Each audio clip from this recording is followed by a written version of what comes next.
Okay.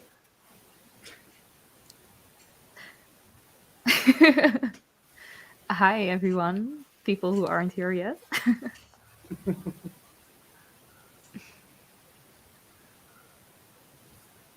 Yeah. Um. Are we on? It says we're live. Yeah. Okay. So. Okay. Cool. Hi, We everyone. are. Are we on? Oh yes. Ooh. Okay. Cool. Now I'm really starting. Hi everyone, welcome to our live stream. We are going to be talking about sexual education today and what it's like in different countries, and then of course focusing on also how asexuality is like represented in that education. So yeah, cool. Maybe we can go around and introduce ourselves. Krista, who are you? Hey, I'm Krista. My pronouns are she, they. I'm a graduate student studying genetics in the US. Do you want me to talk about sex ed in the US in this point? No, let's go around first introducing ourselves and then I'll come back to you. Oh, yeah, sure. Amy. Hello everyone, I'm Amy. My pronouns are she, her, and I'm a social educator and just that in Italy. Nice. Poopy?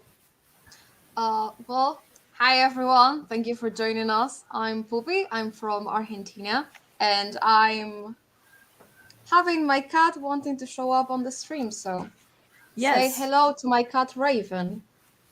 Oh my god, it's so cute. Precious baby. And well, I've been doing ace activism for 4 years now, I think. Ah, that's awesome. Yeah, okay, cool. So I'm Eva. My pronouns are she, her, and I'm from the Netherlands. I'm a student right now, though I'm not actually studying right now. I'm taking a few months off. But yeah, and I'm very excited to be here. I haven't done ace activism for such a long time. So that's really cool. Um, okay, cool. There's also someone else joining us later, but she had troubles with public transport. We hope she'll be here soon. Anyway, yeah, so we're going to be talking about sexual education today. So maybe we can go around again to just see what the education is like in your countries. So, Krista? Yeah, so in the US, sex education really varies a lot. So you have a lot of states will mandate sex ed and they'll mandate HIV education and things like that, but usually the individual decisions are left up to school districts. I looked up some stats so that this would be a little bit official, and less than half of high schools and 1/5 of middle schools teach the 16 topics that the CDC recommends for sex ed. This doesn't even include like queer issues. This is just the basics about like STDs, preventing pregnancy, and things like that. And then 24% of queer students never get sex ed in school. And of those that do get sex ed, 8% of those had sex ed that was LGBTQ plus inclusive. So there's really not a lot of sex ed that includes queer issues.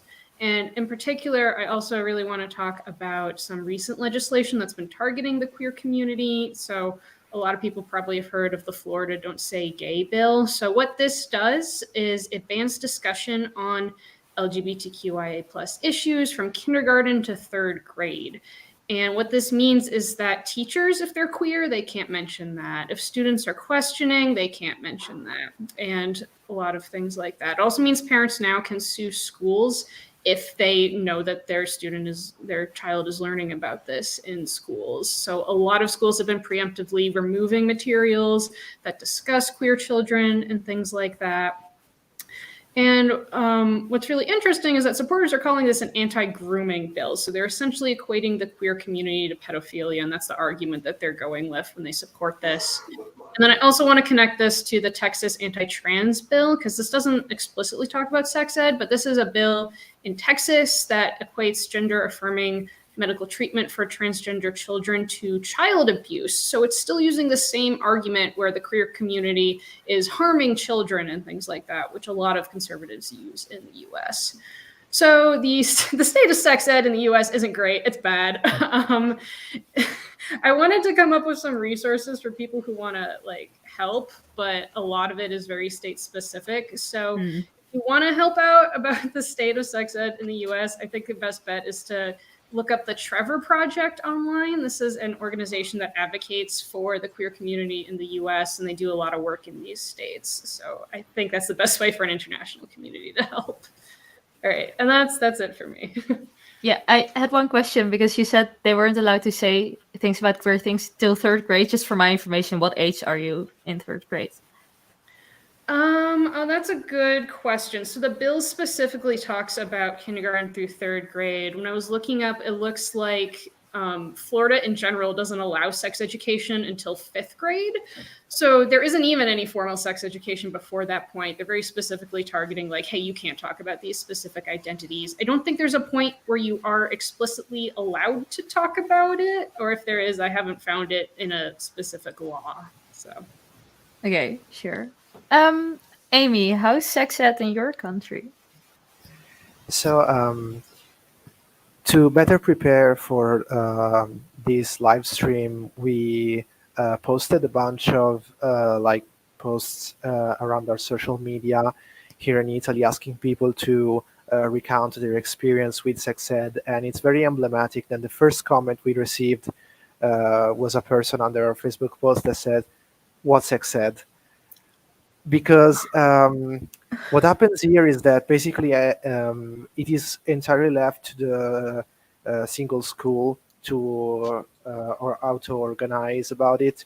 And what happens is that maybe a school that is interested in these topics will call some external expert or an association or something, and the range of topics varies greatly because, of course, the request from the school will be very different. So you might go have a sex ed about STDs, or it was the most common thing, or the biological workings of sexual acts, or that we received a couple of replies that talked about how to avoid pregnancies, and of course it was all extremely cis heteronormative.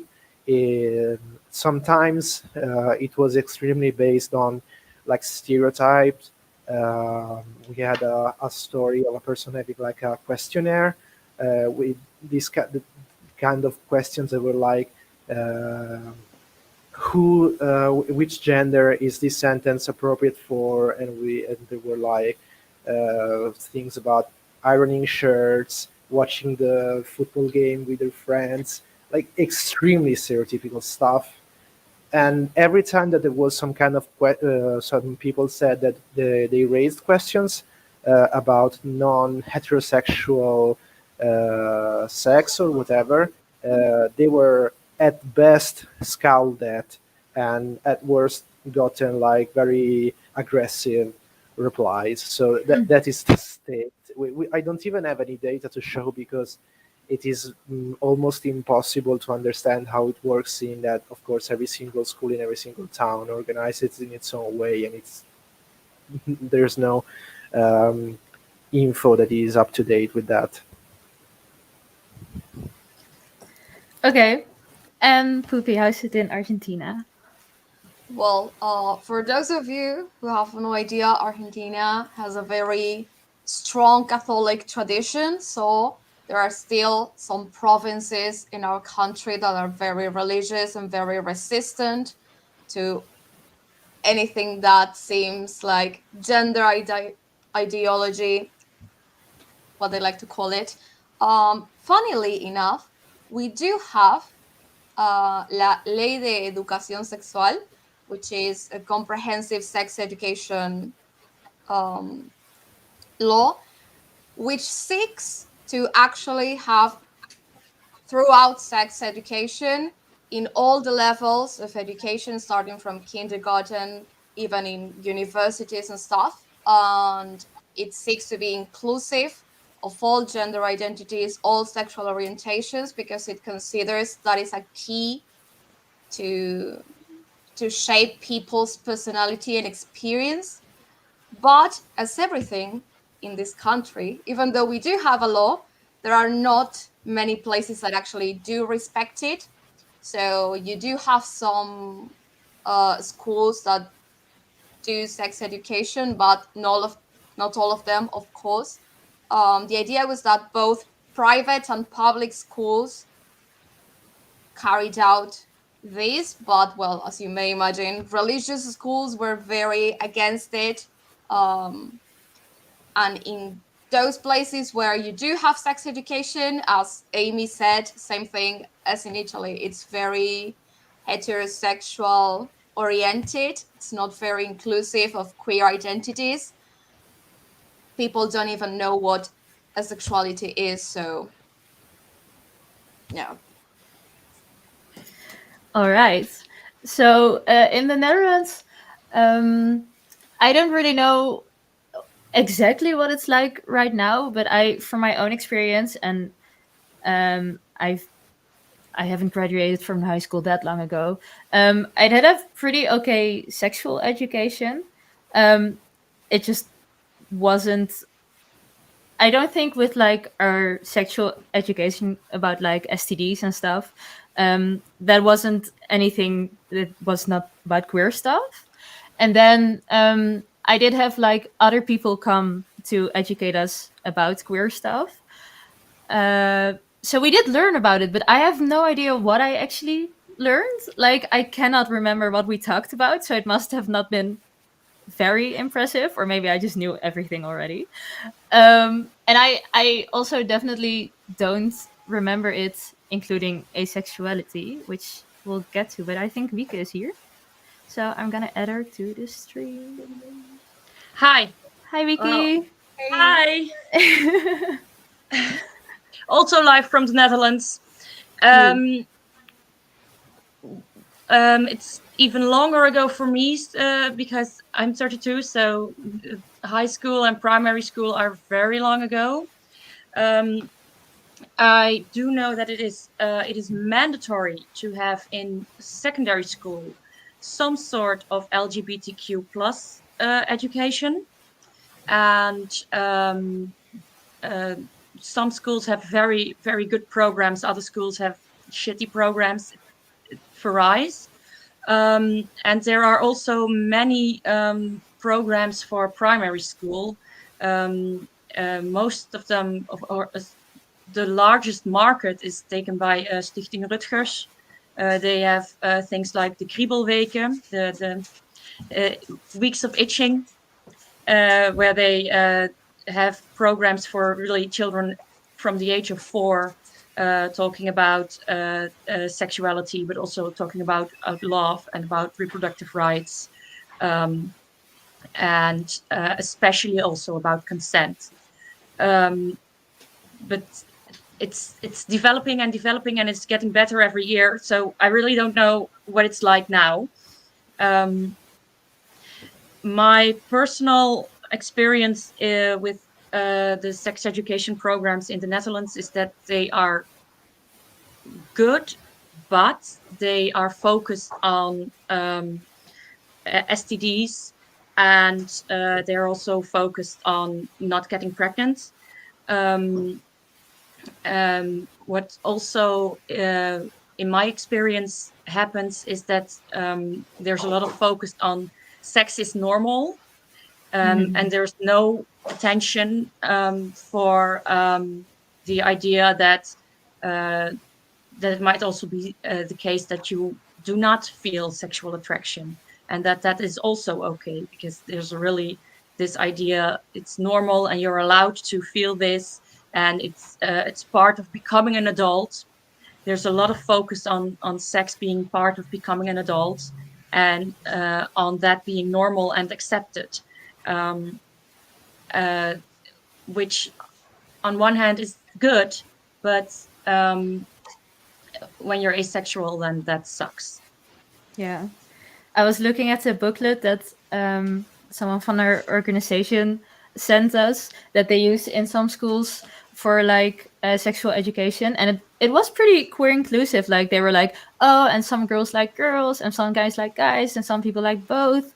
And I saw something about like transgender, so that's quite all right. But then there it was like yeah, some people find out later or earlier whether they like guys or girls or both or something like that. You know, there's like nothing about asexuality. There was no option to not like anyone. Or also, I didn't really see anything about other genders. But aside from that, yeah, it's kind of sad. Like, is asexuality even discussed in it? Because I hear that queer education is like not very great. So, do you ever hear asexuality in like your school?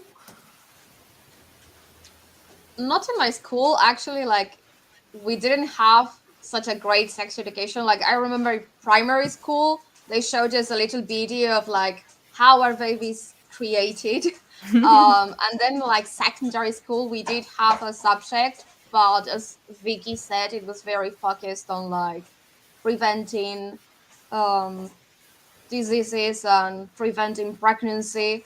Out of all the people I've ever spoken with, there was only one girl who ever had asexuality mentioned during sex education in her school. But it was only like, well, and then there's asexuality, but there was no explanation whatsoever. Like the common experience, at least for me, that I'm older, I'm almost 30, nearly same age as Vicky, so back in my days, didn't have such things. And mostly, if you have some sort of mention of queer identities or whatever, it's because there is an LGBTIQ plus organization giving sex education talks. But other than that, not really, sadly. Yeah, it was the same for me. I'm also several years out of like high school, but my partner teaches math at the secondary school level. And so I know from him, there's a lot more awareness among students about different identities. And like his students know about asexuality, and he has all of the flags up in his classroom. I never personally got taught in sex education about any queer identities. It was very heteronormative. I had no idea what asexuality was until college, so it was never mentioned whatsoever for me. I hope it's getting better, but I don't think there's even any like formal framework for that education either. I think it's up to individual teachers that are setting that curriculum. Yeah, I'm gonna hop on the train of it was a long time ago, and my all my memories before a certain point are very hazy.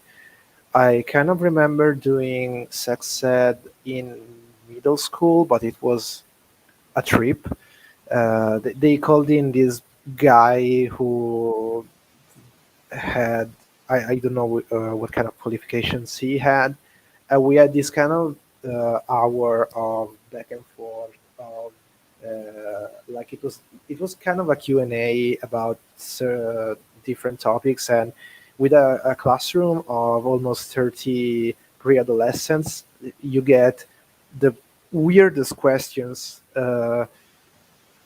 Like you should set at least a benchmark of basis of like basic knowledge of how thing works before getting like very weird questions. Also talked about like relationships and gender roles in relationships, but it was mostly a very hetero-fatalistic way of boys needs to behave better in relationships, and it was very shallow, and that was it. And in high school I had several teachers talk about various sex-related topics because, teenagers.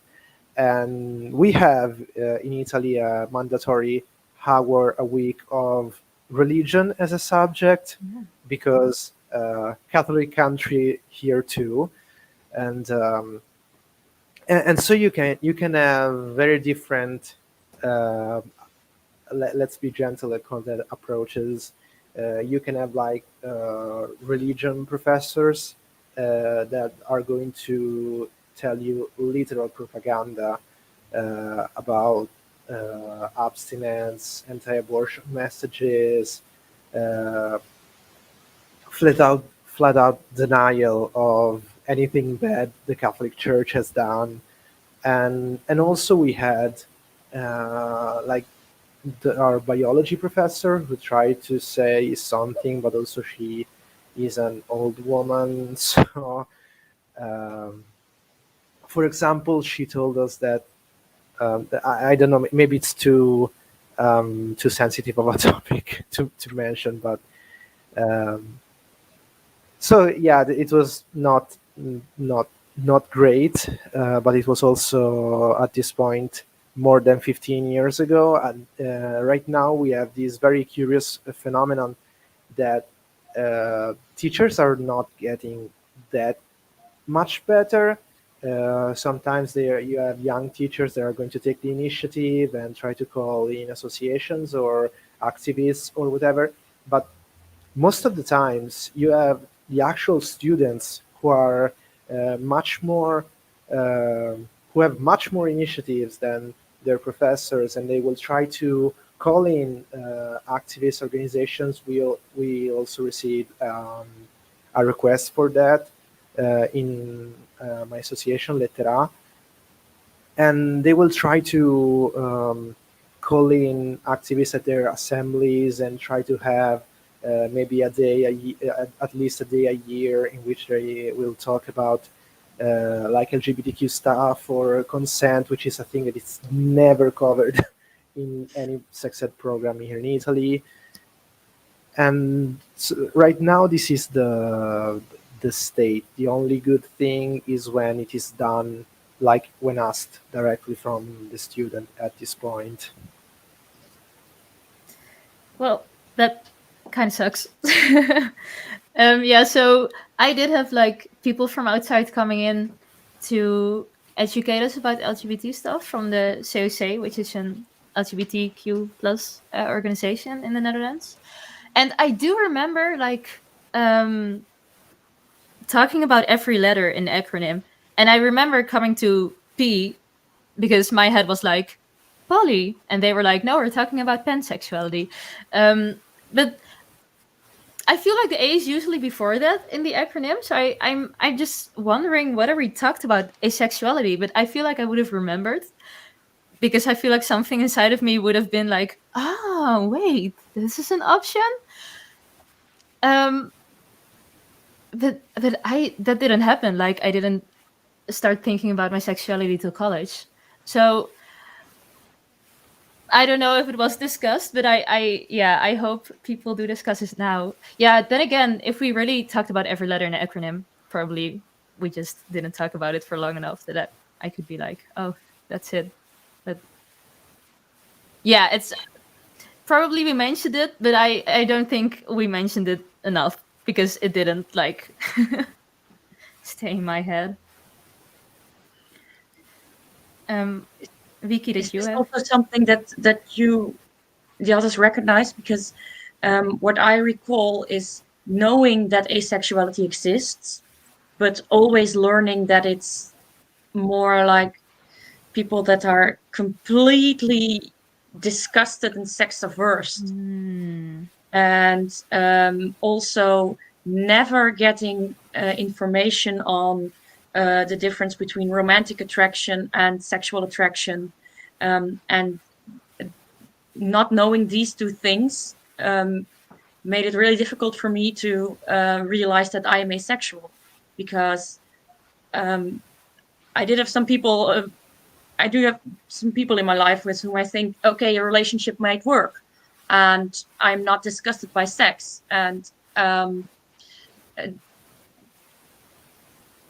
that made me not asexual in my head, because all the education that was there. Of course, I was a teenager in the year 2000 until 2010, so it really was like an upcoming term of word at that time. But there's always this focus, even now in the media, on people that want a relationship but don't want sex, and it's almost always defined as not wanting sex instead of not feeling this attraction and finding your own way on how to deal with that. Is this something that you recognize? Yeah, absolutely. I think like every headline when you see a piece of news about asexuality is like, oh, but can they have sex? Do they want to have sex? A new lifestyle, things like that. And I was actually discussing this with some ace activists the other day. Like, the focus is always put on sex, and there are so many other things you can talk about when it comes to asexuality. And same thing happened to me when I was like trying to figure out what was going on, because I was like, well, I have felt sexual attraction before, I have had sex before, but somehow it didn't feel right for me to use the label pansexual. And it took me a long time to kind of figure out why, until I came across with gray asexuality, and I was like, that's that. And like, I think my life would have been, first of all, easier if I had had access to the information before. And but as we've been discussing previously, I think people nowadays have much more resources, and they know way more than we can possibly know about these things, which is actually good, because that means they won't have to like doubt their worth. They won't have to think if there's something wrong with them. They won't be forced to do things they don't want to do just because that's what society tells you. But yeah, basically, I wish that there were more talks about asexuality, not so much focused on like being sex repulsed, because I mean, that is one side of asexuality, but it kind of leaves out way more experiences. There are so many ways of living your own asexuality that I know it's impossible to literally talk about each and every one of them, but at least to have asexuality mentioned and say, well, this is on a spectrum, it has many identities. If you want more information, you can go here or there or whatever. Just a little mention, I think it would change many people's lives, especially like where I come from, because the only reason why I found out about asexuality was because I have access to internet and because I can actually speak English. There are many people who don't have that possibility. So I think it's very important for sex education to be as inclusive as possible. Yeah, definitely. Someone in the chat, by the way, said everyone uses the ignorant differently. When my teacher talked about it, uh, he said that it stood for ally, and that might have been what happened with at my sex ed as well. Like that, they said that it stood for ally. Anyways, but yeah, how would you guys improve the sex ed and make it so that it includes asexuality?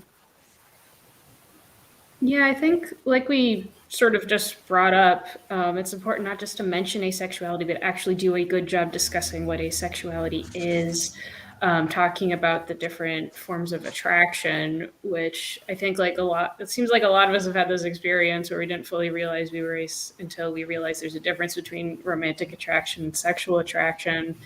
And I think Poopy also brought up a great point where even I think knowing the difference between being like sex repulsed and sex favorable versus being sex positive, sex negative, because I think that's a distinction that often gets lost. since I'm bringing it up, to clarify, sex positivity versus sex negativity, which means in general, you are in favor of people having sex if you're sex positive, or you're sex negative if you think sex in general is bad.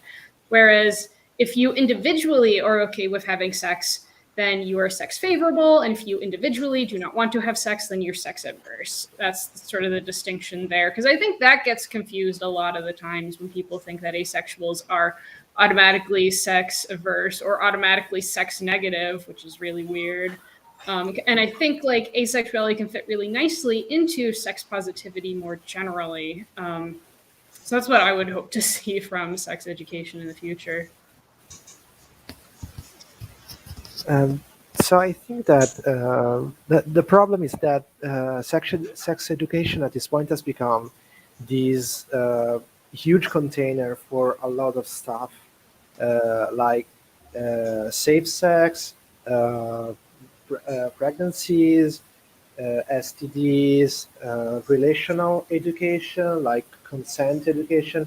There is a lot of things that um, needs to be made more, that like young people need to be made more aware of. And it is kind of strange because they need to be made more aware of these things because they are not, through no fault of their own, because they grew up in a culture, in a society that is inherently amatonormative, heteronormative, and whatever. And so we have this kind of weird thing in which uh, sex ed is kind of poised to repair uh, society's flaws, which is a little weird. I think that uh, we need to fixing this imbalance is much harder. Like fixing society is much harder, of course, than having a specific educational program. And queer subjects need to be interwoven, like intersectional in all these approaches. You can't just compartmentalize these things and be like, okay, now we're going to talk about sex, but it's cis heteronormative, and now we're going to talk about non cis heteronormative perspectives, and it multiplies the issues in this big container, or at least for how the approach to the problem has been so far in Italy, which is very chaotic. It's getting more complex every time. And also, I think that we can, like how it works now. If it had no obstacles, the thing that students are trying to do now, like calling associations, calling activists to explain, especially if the request comes from a need, like some students will be like, oh, okay, we have a student who came out as asexual, so we need to learn more. Or if not, because like there doesn't need to be like a one case to trigger that.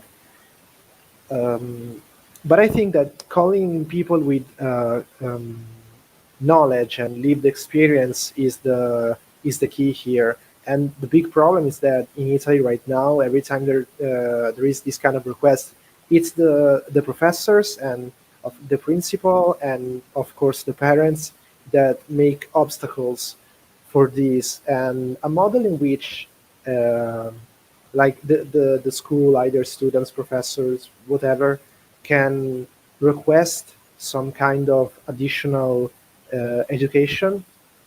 And if ideally there was no obstacles, I think would be great in not complicating too much, not needing to have people that are experts on everything, and because that becomes hard.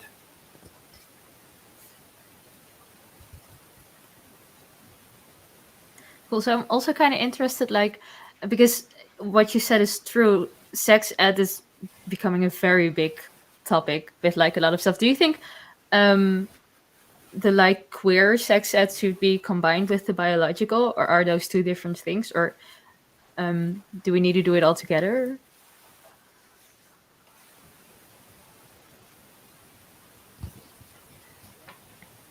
I think it's annoying and not fair that most of the sex education is taking place in biology class, because I also think that that's not primarily the task of a biology teacher as well, and we make it as such.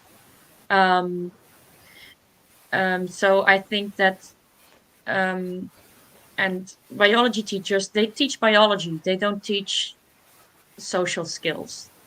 They're probably good at it, but it's really not what they learned for to do. And because we made this large container, like Amy said, I think we now come to a point where we try to fit a lot of topics into a curriculum that was not designed for social skills, consent, um, uh, what are relationships, how do we see them, because these are all much more society things. In the Netherlands, we also have this course called burgerschap, which is considered being a good citizen, and it's more, it fits more in these kind of programs actually. And it's a waste that we try to fit in the Netherlands, that we try to fit our sex education and LGBTQ plus education into a curriculum that also already exists and actually is meant to teach something else. And I don't know if you have specific courses where this is normal or more reasonable to have this this kind of education, or if it's also just fit into something else. Yeah, that's quite interesting because I know for me, anyways, I think this is similar for a lot of schools in the US, but I had a class specifically called health class, and that's where we learned about sex education, and we also learned about like basic nutrition and things like that.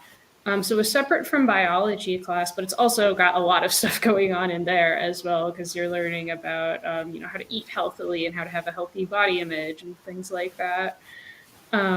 So that's very interesting that you do it in the Netherlands very differently. I also was thinking when you were asking the question, Eva, about sort of the biological aspects of sex education versus the queer health aspects. And to be honest, I think those two are really inextricably linked, because even when you're talking about pregnancy and sort of more biological bases of sex education, you still have intersex individuals who might be in the classroom, and we should probably be talking about intersex issues as well. People who don't fall neatly into male or female categories. And what does sex education look like for that community? I honestly don't know. That was never taught to me in schools. So it might be interesting to sort of also be exploring those as well.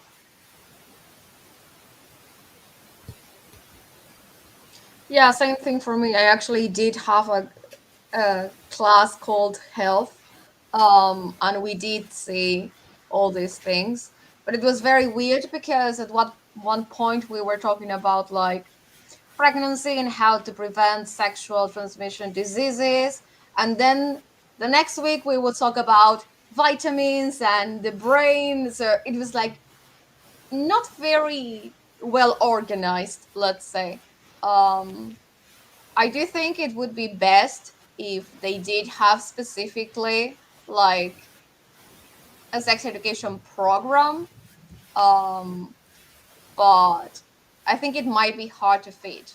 I don't know, for example, the bill I talked about before, the comprehensive sex education thing, it's fairly recent.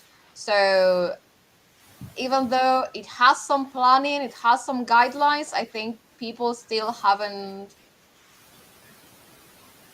kind of like agreed on what should be there, what shouldn't be there. Some people have, and they started talking about sex education in schools, but some people haven't, mostly in secondary school, because it seems like people are afraid to talk about sex with like teenagers. I think sex in general is like a taboo topic. at least in our experience. And the worst thing is that if you're not teaching kids in school about sex education, they're going to learn somewhere else, and they're not going to learn properly, probably. So yeah, it's complicated. Definitely. So how willing are the teachers or organizations that give sex ed in your countries to include asexuality, do you think? I think it depends a lot on the organization and what it deals with.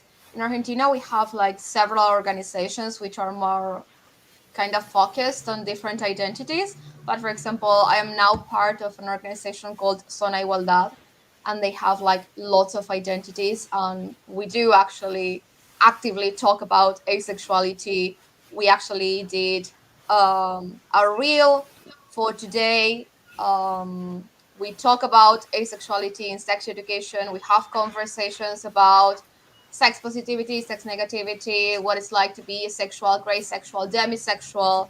Um, and it's very inclusive and it's very nice because sometimes you get new people and they have no idea what asexuality is, but the space is open to everyone, so everyone can come in and everyone can learn.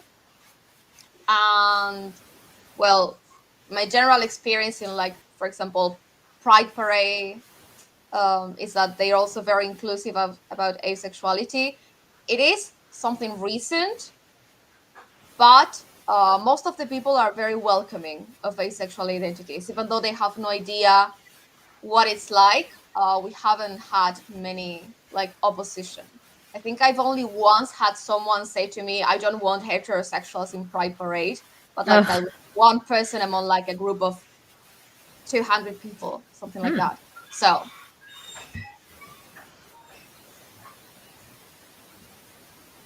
Yeah, I don't know if a lot of the ignorance surrounding asexuality is just people don't know what it is and they're also unfamiliar with these terms, or if they're actively unwilling to be teaching about it. I saw a study about specifically healthcare professionals, so doctors, that indicated that they weren't super interested in learning more about asexuality. Like, they weren't curious about it. They weren't really invested in trying to provide better care for asexuals. Whether that translates over to teaching professionals, I'm not sure as well.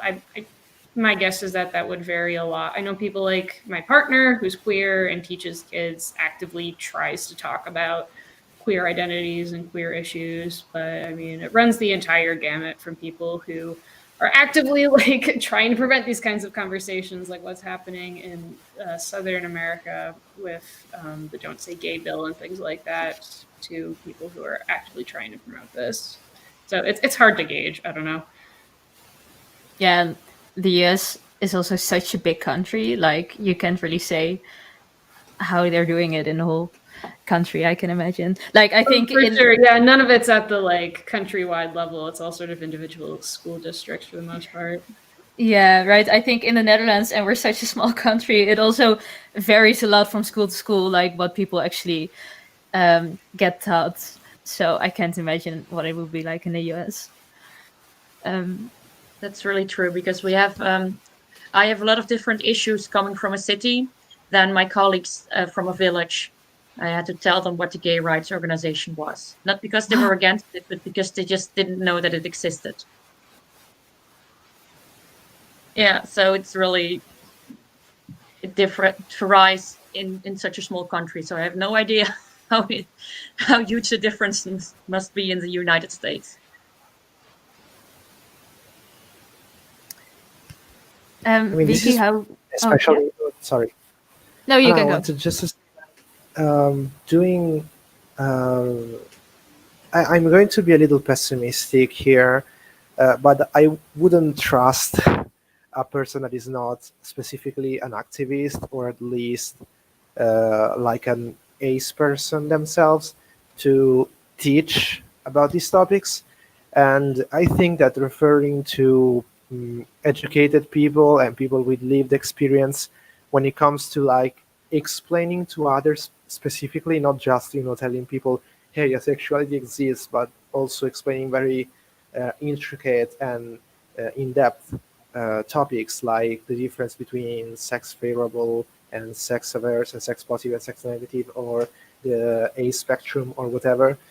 I think that I would not trust anyone that is not specifically an activist. And like, I don't know how it works for your country, but ace activists are very few and far between here.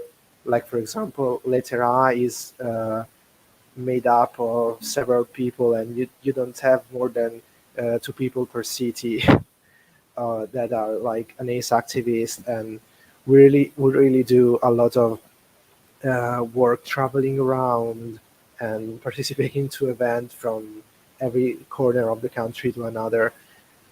And I think that the best we could do is either have activists, and since activists, ace activists specifically, are definitely not enough for an entire country, having like resources or like directing people to resources made by ace organizations, more than just like having to explain. And I wanted to, sorry for talking so much, but I wanted to Okay. say another thing, because people like always complain when it comes to queer issues about like, oh, there are too many letters, too many concepts, too many identities, too many of all that stuff. And I think that no one is forced to learn about everything. If you don't want to, if you're hostile, if you really are making an effort and you can't understand anything about asexuality, you're not forced.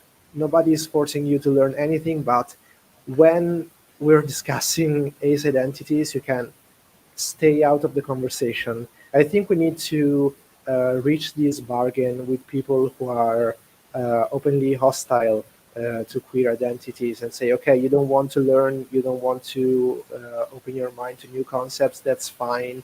Just don't weigh in on conversations. And I think that that is true for schools as well. Like, I have studied science of education. I kind of like to learn about this kind of stuff, how learning and teaching works.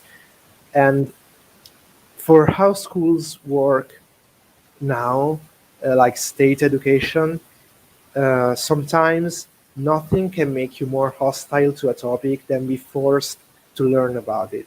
So I would maintain that learning about something should be done only if someone is really interested in it, and not like forced on them. Amy, I'm just wondering, how would you respond to someone who doesn't want to learn about it and also doesn't want their kid to learn about it? Because a lot of the children learning this in secondary school are quite young, and their parents have a lot of strong opinions on that. Sorry, the connection went away for a moment, so if you can repeat the question. Yeah, so I was wondering, you were talking about how people who are hostile, they don't have to learn about queer issues. How would you respond to somebody who doesn't want to learn about queer issues and also doesn't want their child to learn about it in school, like during sex education and stuff like that? Well, if the parent is hostile, they can choose to not learn about things. It's their choice for them.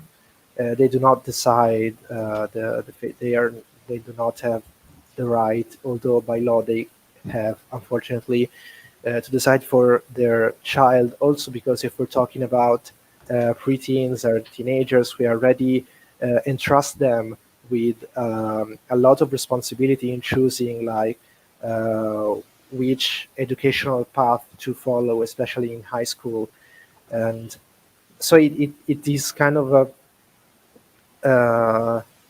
it is like, it kind of doesn't work as a like, I know parents are going to, like, I know there was another law proposal in Congress. I've seen that from this woman who said that coming out should be forbidden until 21 years old. And this is kind of always the effort, but this has nothing to do with freedom, although this word is foisted around, like, yeah, freedom there, freedom here.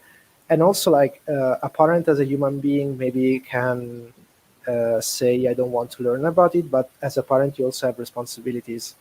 Like, okay, if your child is queer, it's your responsibility as a parent to be empathetic towards them, and to be to know who they are and what is important to them, even if you don't understand. It's a thing that we emphasize for parents. I don't understand how is that hard to.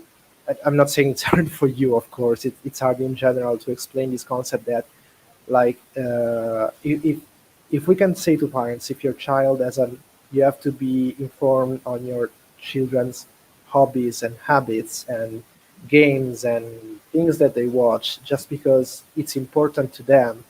Like, their identity is a very important thing, especially in the developmental age, and a parent has a very strong responsibility towards that. And you can plug your ears and shut your eyes and whatever, and you're just being an awful parent. Yeah, thank you. That's really interesting how different it is, because a lot of parents in the U.S. want to have a very strong grip on what their child is doing and learning about at all times, regardless of their identity. And I wonder if it does have something to do with the fact that in Italy you choose your education path a lot earlier than in the U.S. I think it's also another cultural thing, because right here in the Netherlands, there are also parents who don't want their children to learn about LGBTQ plus, etc. But schools organize things, and you just have to deal with the fact that the school organizes it. And for some reason, people are more lenient towards that these are the rules, even though I do know teachers that had parents come to their private homes to threaten them because they talked about LGBTQ. So it does happen here too. What I'm curious about also, because here in the Netherlands, it's more like the school decides, and the school has some rules what they have to that they have to follow, but they can kind of be a little bit more creative in the curriculum. For example, citizenship. What is citizenship? In some schools, it will be writing letters to Amnesty International, and in other schools, it might be just learning from the Bible. And that also makes it different where what school you go to, how the program looks when it comes to LGBTQ plus. Is that something that goes for, well, the US and Italy as well, and Argentina? Or is it more the Yeah, it's parents pretty. side? Oh yeah. It's pretty similar here, where schools will have a lot of flexibility, but I know also parents have a big say. Even okay, so you can make laws about education, and that affects it a lot. But then even if you go down to the individual school district level and how they are interpreting that and developing a curriculum, parents also have a pretty strong say in that, because there's a lot of they call them parent teacher associations and things like that, where parents will bring up issues to the teachers and the school district, and they could put a lot of pressure to change what's going on in schools. I know about a year ago now, parents were pressuring the school heavily to go back to in-person teaching after the pandemic, even though it was still risky and a lot of teachers hadn't been vaccinated yet. And essentially, by threatening to pull their kids out of the school system and stop paying tuition, they were able to pressure teachers into taking a pretty big risk and going back into in-person teaching. So yeah, unfortunately, parents have a pretty large sway over the school system, even though in theory it should be pretty flexible. Yeah, in Argentina, what happens is that, well, basically, I don't know, let's say the school is planning to organize, I don't know, sex education talk, let's say, and they let you know in advance they're going to talk about queer issues. So if you don't want your kid to learn about those, what you can do is not to send your kid to school that day. But it also depends a lot on the schools. It also depends a lot on the teachers. There are some teachers who are willing to talk about things in school. I don't know. I've seen cases of teachers asking their students, for example, what pronouns they use in class.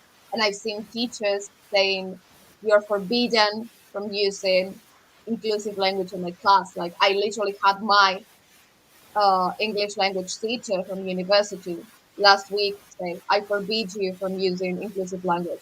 And it's like, the fact that you're forbidding me from using it doesn't change the fact that I'm non binary. And it doesn't change the fact that this is a reality and this exists.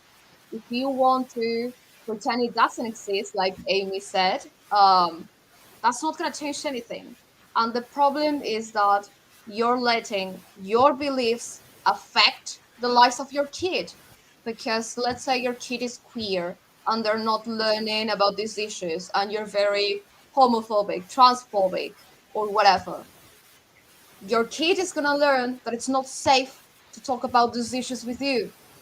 And that can lead to risky behaviors or like getting in risky situations. And I think that's what people don't realize when it comes to opposing sex education or queer topics in general.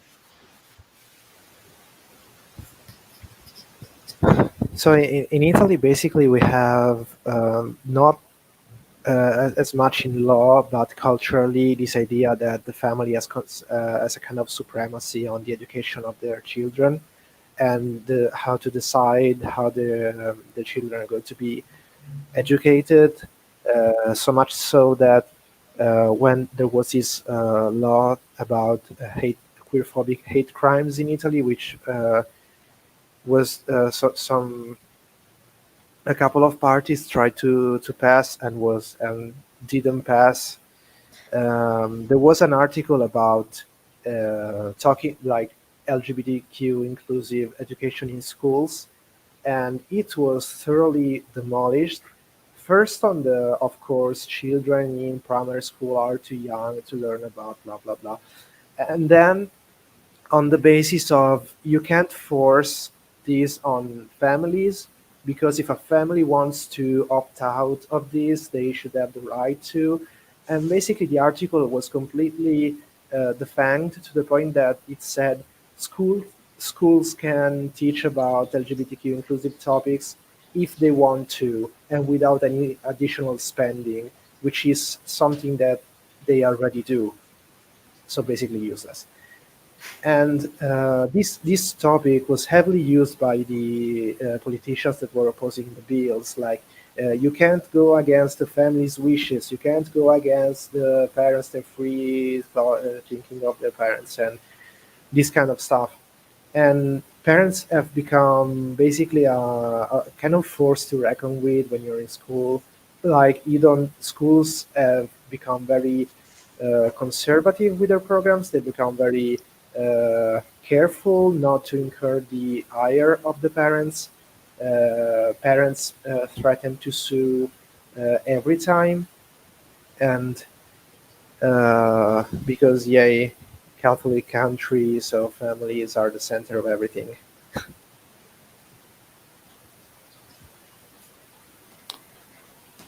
Yeah. So I feel, yeah, for us, I feel like the parents don't have that much of an influence, right, on what is taught in the Netherlands. I feel like it's the other way around because we have this unique system where we have public schools and religious schools, and the religious schools get to decide whether a student or pupil is religious enough to stay in school. So I think this help the parents stay put, but also parents choose religious schools and know that the teachings will be more conservative and that probably LGBTQ plus issues will be less discussed or not discussed at all. And if you do want your kid to have sex education and progressive LGBTQ plus education, etc., then you are more likely to choose a public school. And with us, the religious schools are not private, and the public schools are also not private. We don't pay tuition. Parents just choose what they feel fits their ideology more. So I think that's the reason. And also because the school can kick you out if they think that you don't fit the religion that they teach. That might also help. Yeah, that's fair. I didn't think about that. We've been going for an hour, so I think we're gonna start ending it. Does anyone have like any final thoughts to share about asexuality and sex education? I think what we all agree on is that we know you can't comprehensively talk about all asexual identities and all the complex topics it involves, but at least there should be a mention of it, and at least there should be resources available for students to go check out. Um, and sex education shouldn't be just focused on preventing pregnancy and preventing diseases, which are important, but there are other things that we should be talking about. Like we should be talking about consent, we should be talking about different types of intimacy. Um, so I think that's a summary of everything we've been talking about, kind of.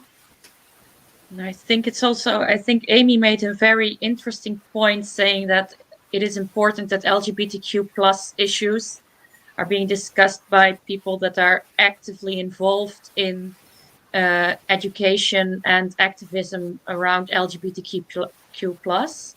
I really don't know if I think that it has to be, but I do think that you have a fair point saying that it is important to include the community and not just have some random teacher who doesn't know anything about it talk about these issues, because they are more likely to speak with less knowledge about what it's like to be LGBTQ plus. Am I right saying it this way, Amy? Yeah, you're right. I made it very simple. Of course, it is not this cut and dry, but I think that for how it is at this point in time, we kind of have to uh, overcorrect a bit on the other end. And I want to add to the point that Pupi made. Um, we need to have, like, I think that the schools can and should have the resources on hand, like for example have a library inside the schools, which not many schools have in Italy, for example. That has books on these topics, from ranging from like fiction, non-fiction, different kinds of literature, media resources, pamphlets, and whatever. So if a student comes to you with questions about orientations and identities, you can just, for example, if you're a professor that is finds it hard to talk about this, or you feel you're not educated, you can just direct the students towards, you have those books and those pamphlets, and you can contact those organizations, and I don't know enough, but they will know. One thing I want to mention was, I think Amy also brought this up, but she mentioned that a lot of stuff gets packed into sex education when we also need to fix society's outlook on these issues more generally as well. And we can't rely on just one class that students have to take, which I think is it's a little depressing to think about, but I think it ties it back into what we're trying to all do as activists. Really, is we're trying to spread more general awareness about these issues and educating people about them. Yeah, that's nicely put. I don't think I have anything to add. You all summarized everything we said nicely. So yeah, I want to thank you so much for being here, and I want to thank everyone who has been watching and everyone in the chat. I have been reading everything that has been said. So, yeah, I had a really nice time. I learned a lot. So, thanks. Thank you, Noah from the Netherlands, that organization, for organizing this panel. This was a lot of fun. Yeah, thank you for the opportunity. It was really fun. Yeah, I think it's very important that we can learn about what's going on with our identities in other countries as well. So, Yeah. Okay, then I'm going to end this broadcast. Again, thanks everyone for watching, and have a nice International Asexuality Day. Bye. bye Goodbye. bye. Bye.